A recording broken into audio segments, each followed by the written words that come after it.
O buenos días, buenas tardes y buenas noches. Estamos aquí otra vez en Comic Cueva, listos para hacer el review de otra cajita de cómics. Estos son parte de mi colección personal, así que espero que les guste y tómenlo como una recomendación de títulos para leer. ¿Qué les puedo decir? Vamos a empezar, que ahora sí esta caja va a ser un cómic, va a ser un poquito diferente.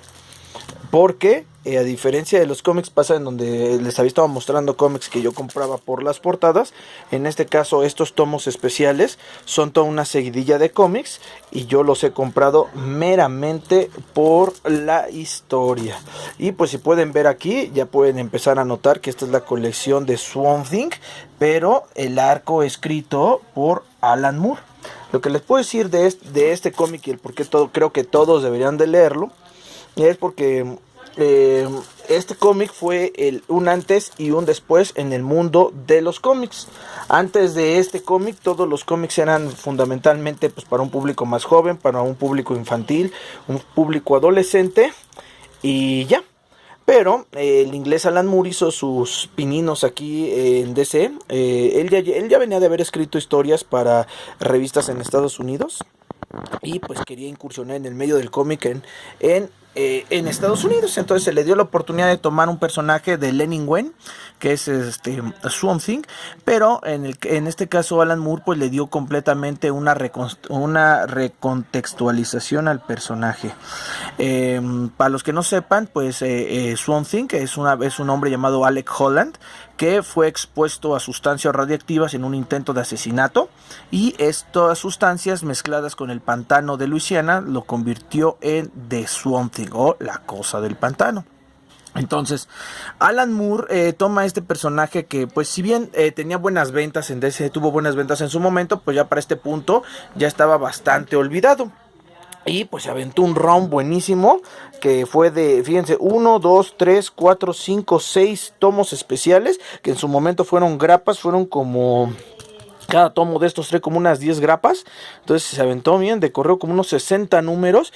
Y pues con esto revolucionó el cómic. A partir de esto fue que DC le dijo, bueno, es que tu corrida en Alan Moore de Swamp Thing fue tan buena que pues, haz lo que quieras con más personajes, ¿no? Y ahí fue cuando Alan Moore se brinca y crea Watchmen, que es una de las obras más grandes del cómic. Pero todos los arranques de ese cómic para adulto, de ese cómic pensado para un público más pensante, más adulto, está dentro de las páginas de Swamp Thing.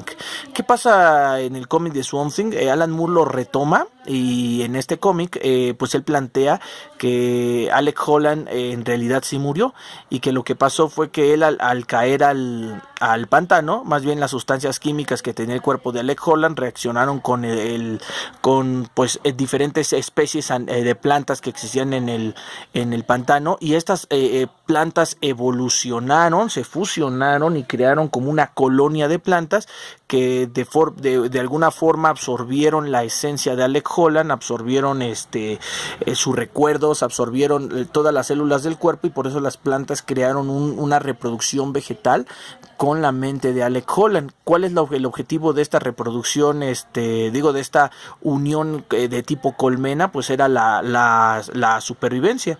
Entonces, en estos cómics, perdón por el spoiler, la verdad es que pues son cómics de los años 80, así que les cuento para que se den una idea de por qué es tan importante este cómic. Pero lo interesante de esto es que pues Swamp Thing se encuentra con la verdad, se encuentra con el cuerpo, con el esqueleto de Alec Holland, y es cuando él entra en esta conciencia de que él no es Alec Holland. Él es un conjunto de plantas que tiene los recuerdos de Alec Holland, pero él en sí es un individuo por separado. Entonces esto genera en él una durísima crisis existencial, y pues es algo nuevo que vamos a ver en este punto de los cómics en 1982, me parece que cuando arranca este run. Y es que pues generalmente los cómics no tocaban de forma tan abrupta las situaciones de crisis existenciales, y en este cómic vamos a ver un montón de cosas bien locochonas, como el hecho de que Swamp Thing Thing se convierte en el avatar del planeta Tierra. Le llaman ahí lo verde, que es la esencia del Gaia de la Tierra, la esencia de la Tierra, y Swamp Thing es el avatar de esa esencia de la Tierra, y que Swamp Thing no es único, sino que ha habido muchos Swamp Thing a lo largo de toda la historia, y que cuando muere uno, nace otro, y entonces siempre hay un avatar que está defendiendo a la Tierra. Entre las cosas muy interesantes que pues, a los lectores de cómics regulares, por decir, les puede gustar esta colección de Something, está el hecho de que se enfrenta a Batman y le gana a Something de un manotazo, ¿no? Y se ve que los poderes que tiene así que Something son prácticamente pues, los de un dios, o sea, está tremendo, y crea prácticamente invencible. Pero lo más interesante es que cuando llega la hora de que el universo se pone en riesgo y llega una entidad malévola, no voy a spoilear demasiado, pero una entidad que no puede enfrentar la Liga de la Justicia, que no puede enfrentar el espectro. No, vamos, precisamente estábamos aquí atendiendo a un cliente, pero ya regresamos aquí, y es que lo que les decía, la verdad es que Something es un cómic que voy a recomendar siempre. Digamos que es un cómic muy enfocado para adultos por toda esta situación existencial, y les digo, en su punto más álgido se nota como Swamp Thing es un ser que incluso usa su inteligencia cuando sus poderes ya no alcanzan. Entonces eso me encantó, cómo venció a un ser que puso en peligro toda la continuidad del universo DC con nada más que su inteligencia y pues ahora sí que su empatía. Un cómic excelente. Yo diría que uno de los grandes cómics de toda la historia, y algo que todo lector de cómic en algún momento debería de leer. Por otro lado, y vámonos aquí a cómics profundos y mamalones, aquí tenemos Why the Last Man, escrito por Brian K. Vaughan y dibujado por Pia Guerra. Para los que no conocen a Brian K. Vaughan, es un artista muy consolidado en el medio de los cómics y actualmente ha ganado muchísimos premios Eisner, que son los premios que se les otorgan a los mejores escritores de la industria, y los ha ganado mucho por varias de sus obras, pero hay una sobre todo que sobresale, que se llama Saga. Pero bueno, hoy vamos a hablar de Why the Last Man, porque para mí es uno de los trabajos más importantes de este artista, es uno de mis favoritos. Y Why the Last Man es una interesante historia post-apocalíptica que plantea un mundo en donde de buenas a primeras llega un holocausto que acaba con todos los machos de todas las especies del planeta, humanos incluidos. Entonces de la noche a la mañana se acaban los hombres. Los únicos dos sobrevivientes a todo este holocausto son dos personas, que son dos humanos, que son dos seres vivientes, que son ellos dos. Uno es un humano macho y el otro es un simio capuchino macho. Ahí están los últimos dos machos en el planeta. Entonces pues el protagonista, que se llama Yorick, de ahí el nombre de Y, de la Y, y del cromosoma Y obviamente, Yorick emprenderá un viaje por todo el mundo, acompañado de una agente llamada la Agente 356, que es un agente de una organización secreta que obviamente quiere preservar a la humanidad, y obviamente pues van a custodiar al último hombre que se encuentra entre ellos. Como ven, son varios tomos. La historia completa se encuentra en 10 tomos y son aproximadamente unos 70 y tantos números, que puede parecer a lo mejor largo, pero realmente para los estándares de los cómics es una historia muy corta, porque realmente cómics como Spider-Man, si los organizaras así en tomos especiales, podríamos tener 300 tomos y nunca acabaría la historia. Aquí en 10 tomos se resuelve todo. Y es que Why the Last Man, la verdad, es una historia excelente, puesto que plantea muchísimas cosas muy interesantes. Yo diría que es una historia de alguna forma feminista, porque habla mucho del empoderamiento femenino, mucho antes de que estuvieran de tema los modas, pero también hace una crítica muy severa a la sociedad. Y es que pues mucha gente plantea que o sea, la historia al principio intenta plantear psicológicamente, de forma cultural, o sea, las mujeres piensan que el hecho de que no haya hombres, o sea, pues sí pone en peligro la naturaleza humana, la biología humana, el hecho de la reproducción y el hecho de que los seres humanos puedan seguir existiendo. O sea, se enfrentan ante un posible extinción de la raza humana. Pero muchas mujeres radicales piensan que también la ausencia de hombres pues va a traer mucho bienestar a la tierra, porque pues la política la hacen los hombres, entonces sin hombres pues ya no hay corrupción, ¿no? La guerra la hacen los hombres, entonces sin hombres pues ya no hay conflictos armados.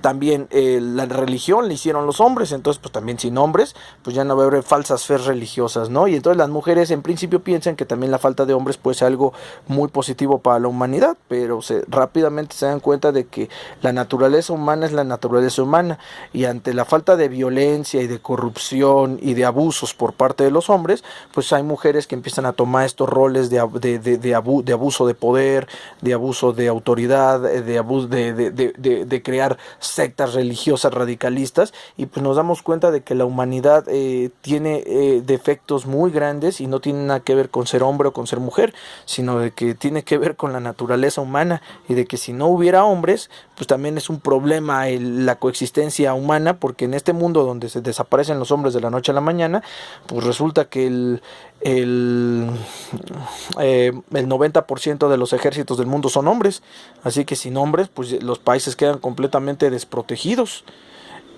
También el 90% de los capitanes de barcos, de los marinos, de los capitanes de aviones, de los pilotos son hombres, así que al desaparecer los hombres también la tierra queda incomunicada y se vuelve muy complejo todo el transporte, las comunicaciones y demás. Entonces entramos en un mundo en caos, y pues sería el deber de los protagonistas de esta historia pues intentar restaurar las cosas o crear un mundo nuevo a partir de eso. La verdad es que también es una obra muy buena, tiene un final muy interesante, esperado e inesperado a la vez. Entonces Brian K. Vaughan hace un excelente trabajo, y por eso tengo que recomendar esta obra. No es muy fácil de conseguir en idioma español, puesto que la publicación de esta obra tardó aproximadamente unos 8 años en completarse. Entonces la verdad es que sí, es un poquillo complicada, pero en internet seguramente la pueden leer de forma gratuita, y seguramente también habrá tomos en inglés en varios lugares para conseguir. Un clásico del cómic y uno de los infaltables que tienen que leer alguna vez en su vida. Y pues pasemos a otro de esos cómics que curiosamente también es de Vértigo, igual que The Way the Last Man, igual que Swamp Thing. Entonces esta línea siempre de hecho me faltó decir, Swamp Thing empezó a ser una historia que empezó a correr de parte de DC Comics, pero cuando DC Comics vio el alcance que tenían estos cómics para adultos, decidió crear una subeditorial, un subsello dentro de la editorial que estuviera enfocado completamente en adultos, y ese sello fue Vértigo. Entonces a partir de entonces las historias para adultos, como en el caso de Swamp Thing, en el caso de Way the Last Man, como ahora que voy a hablar de Transmetropolitan, se han publicado en el sello Vértigo, y la verdad es que yo creo que es uno de los mejores subsellos que ha existido en el mundo de los cómics, y también tiene una de las historias más grandes de toda la historia de los cómics. Entonces cuando la gente me dice ¿qué prefieres, si Marvel o DC? Pues definitivamente yo digo DC, y mucha gente me dice ay, ¿te gusta Batman? No. ¿Te gusta Superman? No. ¿Te gusta Flash? No, o sea, sí disfruto de sus historias, pero la realidad es que yo siempre voy a preferir a DC sobre Marvel por personajes como Alec Holland, como Yorick, o en este caso como Spider Jerusalem, el protagonista de Transmetropolitan.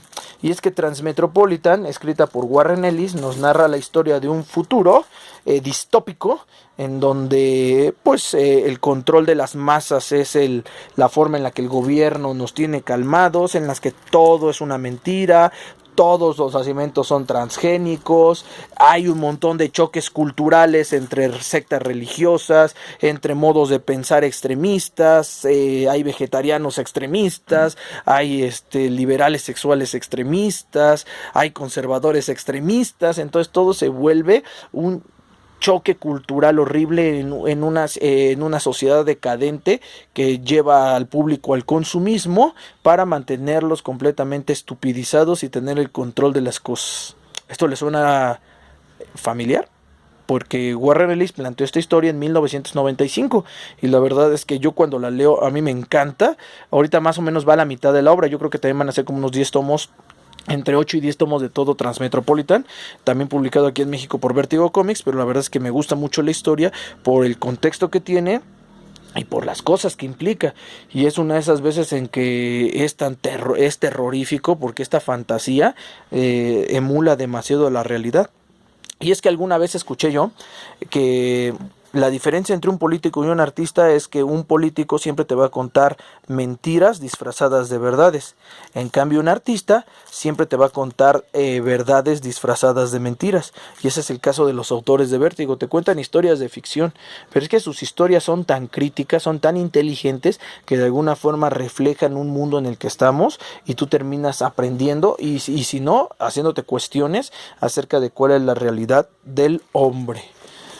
Y ya para terminar, les voy a comentar, digamos que el de Something ya está terminado en México, Why the Last Man ya está terminado en México, Transmetropolitan estamos comprando todo lo que va hasta ahorita en México, y aquí está un proyecto pendiente. Esto es una cosa que yo estoy leyendo ahorita, se llama The Preacher de Garth Ennis.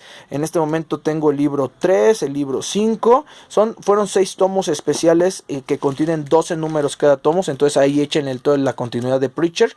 Son 12 por 6, son 12 y 12, 24, 60, 4 por 6, 6 por 4, 24, son 84 números de toda la continuidad de Preacher, y la verdad es que es una historia muy buena. ¿De qué habla? ¿De qué habla la novela gráfica Preacher?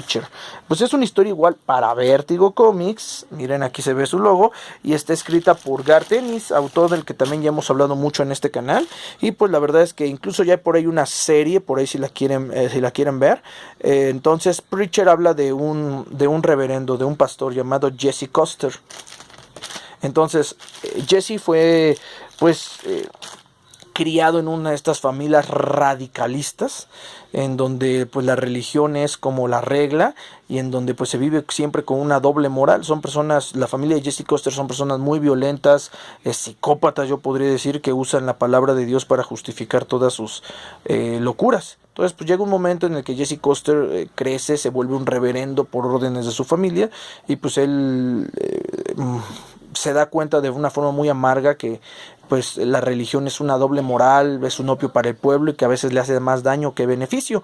Entonces, ¿dónde estaría la cruel ironía? Que en Jesse vive una entidad mística, una entidad celestial, una entidad muy poderosa. No quiero echar demasiado spoiler para que ustedes lo puedan leer, pero esta entidad le da a Jesse Custer algo que se conoce como el don de la palabra de Dios. Entonces todo aquello que diga Jesse se tiene que obedecer al pie de la letra, como si Dios mismo lo dijera, ¿no? Entonces si Jesse dice que el mar se tiene que abrir en dos, el mar se tiene que abrir en dos y se acabó. Entonces estos poderes son muy interesantes porque al momento en que Jesse los despierta, pues él toma una decisión, ¿no? Y no es ser profeta ni intentar cambiar el mundo. Él se da cuenta de que el mundo en el que estamos, lleno de guerras, lleno de violencia, lleno de abuso, lleno de tristeza, pues es un mundo muy cruel. Y Jesse llega a la conclusión de que el Dios que creó este mundo pues es un Dios muy sádico. Así que lo que va a buscar Jesse es buscar a Dios para arreglar cuentas con él. Muy interesante el planteamiento de esta historia, y pues la verdad también una historia muy cruda, un retrato de la sociedad, sobre todo norteamericana y sobre todo del sur de Estados Unidos. Esta historia sucede en Texas y retrata muy bien esa sociedad que es muy racista, que es muy prejuiciosa, que es muy violenta y que pues tiene esa doble moral con respecto a la religión. Entonces, si les gustan las historias crudas, si les gusta la crítica social masiva, si les gusta meter las historias que meten el dedo en la llaga, como vulgarmente se dice, les voy a recomendar The Preacher.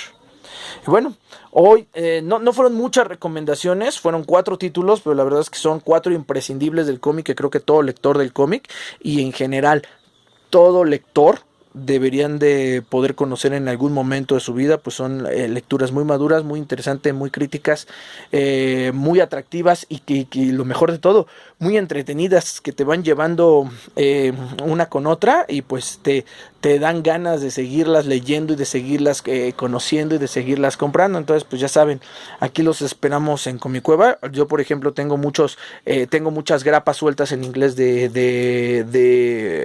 Swamp Thing, tengo grapas sueltas en inglés de Preacher, entonces tengo también muchos trabajos por ahí de Warren Ellis. Entonces cuando quieran venir aquí y conocer este tipo de historias, súper invitados. Seguimos en contacto y recuerden, los esperamos aquí en Comicueva.